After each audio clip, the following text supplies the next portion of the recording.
I've seen the results of the bombing of hospitals, of schools, of sewage treatment plants. It is appalling. And if you want to know what the people of Palestine, you say that you're speaking on behalf of the people of Palestine. If you want to know what the people of Palestine want, ask the Palestinian farmers.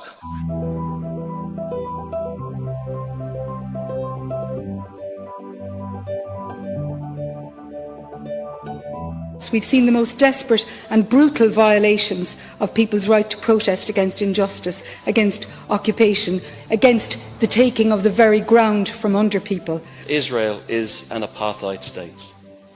Any of us who've been there know that. Once you know that, it changes you.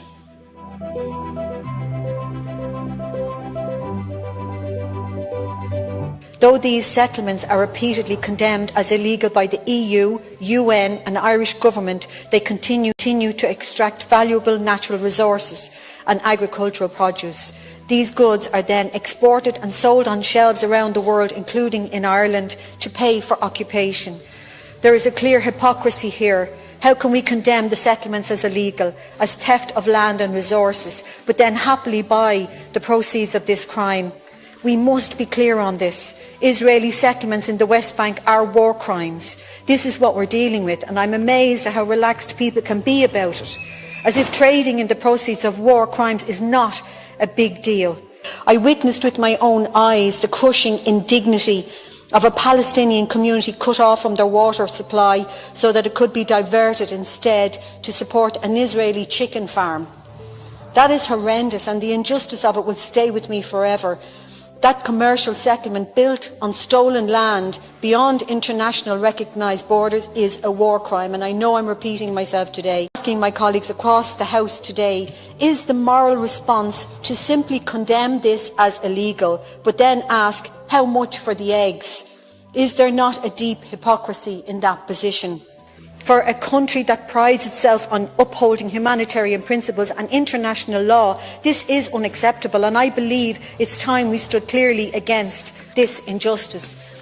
We are doing commerce with people who are committing war crimes. But I believe that this bill from Senator Francis Black is where we get a chance to break the consensus that has utterly failed the Palestinian people. The case for this bill has become even more compelling, if I may say so, because we've seen appalling atrocities, killing of Palestinian civilians. I raised €55,000 to put in solar energy and water treatment plants, and I saw them being demolished, bombed by the Israelis. That's what happens. There is something rotten in the way democracy is defined and lived, and most importantly, denied. The relentless expansion of Israeli settlements on Palestinian territory is unjust, provocative and undermines the credibility of Israelis' commitment to a peaceful solution to a conflict to which we all want an end. Nelson Mandela came to a joint sitting of these houses in the early 1990s, and he said what made the practical difference on behalf of the Irish people was definitive action from the people, was a boycott, was solidarity, and that can make the difference here.